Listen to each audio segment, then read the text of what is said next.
মাইলস্টোনে ঘটে যাওয়া মর্মান্তিক বিমান দুর্ঘটনার রেশ কাটতে না কাটতেই গোটা দেশ যেন স্তব্ধ হয়ে পড়েছে। হতাহতদের প্রতি জাতির শ্রদ্ধা, আতঙ্ক আর বিষাদের ছায়া যখন সর্বত্র, তখনই সেই শোককে যেন এক রাজনৈতিক হাতিয়ারে রূপান্তর করতে মাঠে নেমে পড়েছে একটি নিষিদ্ধ রাজনৈতিক গোষ্ঠী। নিরাপত্তা বিশ্লেষকদের মতে এই মুহূর্তে রাজনীতিতে এক অশুভ মোড় নিচ্ছে। সরকারি নিষেধাজ্ঞা থাকা সত্ত্বেও ছাত্রলীগ ও আওয়ামী লীগের নিষ্ক্রিয় হয়ে পড়া কিছু নেতাকর্মী আবার সংগঠিত হওয়ার চেষ্টা করছেন। পরিস্থিতি এতটাই অস্বাভাবিক যে এসব তৎপরতা এখন শুধুমাত্র রাজধানীতেই সীমাবদ্ধ নয়, তাদের সড়ক উপস্থিতি দেশের বিভিন্ন জেলা শহরেও লক্ষ্য করা যাচ্ছে। আইনশৃঙ্খলা বাহিনীর মতে এসব অতৎপরতার পেছনে রয়েছেন পলাতক নেত্রী শেখ হাসিনা, যিনি বর্তমানে দিল্লিতে অবস্থান করছেন বলে একাধিক সূত্র নিশ্চিত করেছে। জানা গেছে সেখান থেকেই তিনি তার অনুসারীদের উদ্দেশ্যে নিয়মিত অডিও বার্তা পাঠাচ্ছেন। কখনো হরতাল, কখনো বিক্ষোভ, আবার কখনো হঠাৎ রাজপথে হাজির হওয়ার নির্দেশ। এসব কিছুই রাজনৈতিক বিশ্লেষকদের চোখে উস্কানিমূলক কর্মকাণ্ড হিসেবে বিবেচিত হচ্ছে।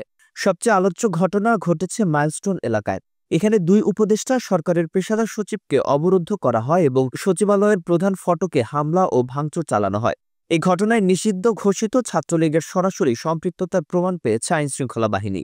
সামাজিক যোগাযোগ মাধ্যমে ছড়িয়ে পড়া একাধিক কথোপকথনে স্পষ্ট দেখা যাচ্ছে কিভাবে পলাতক নেতারা ছাত্রদের আন্দোলনের মধ্যে মিশে গিয়ে উত্তেজনা ছড়াতে নির্দেশনা দিচ্ছেন। এসব রেকর্ডে স্পষ্টভাবে ছাত্রদের বলা হচ্ছে, আজই সুযোগ, রাষ্ট্রকে চাপে ফেলে দাও। পুলিশ মহাপরিদর্শক বাহারুল আলম বিষয়টি নিশ্চিত করে বলেন, আমরা নিষিদ্ধ ছাত্রলীগ ও আওয়ামী লীগের অপশক্তির বিরুদ্ধে অভিযান চালাচ্ছি। মাইলস্টোন ও সচিবালয় হামলার ঘটনায় জড়িত ৫ জনকে ইতোমধ্যে গ্রেফতার করা হয়েছে। এমনকি শেখ হাসিনার নামে স্লোগান দেওয়া এক ব্যক্তিকেও আটক করা হয়েছে।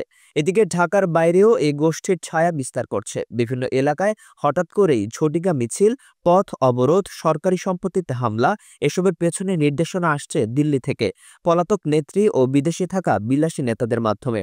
তারা নিয়মিত যোগাযোগ রাখছেন দেশের কর্মীদের সঙ্গে এবং একে একে মাঠে নামাচ্ছেন।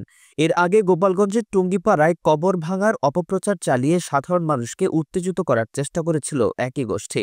যদিও স্থানীয় জনগণের বুদ্ধিমত্তা ও প্রশাসনের তাৎক্ষণিক পদক্ষেপে সেদিন বড় ধরনের সহিংসতা রোধ করা সম্ভব হয়।